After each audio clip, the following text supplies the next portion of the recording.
खुदा के बंदो, मैं रो पड़ूंगा। खुदा के बंदो, मैं रो पड़ूंगा अगर किसी ने किसी दिन दोबारा मुझसे मोहब्बतों का सवाल पूछा।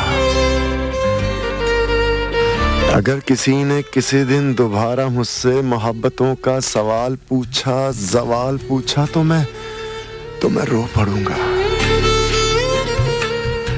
मैं उसके दिल में रहा हूं,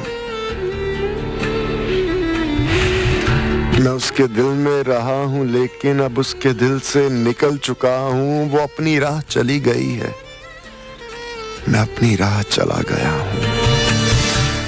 अब इससे ज्यादा कोई भी मुझसे सवाल पूछा तो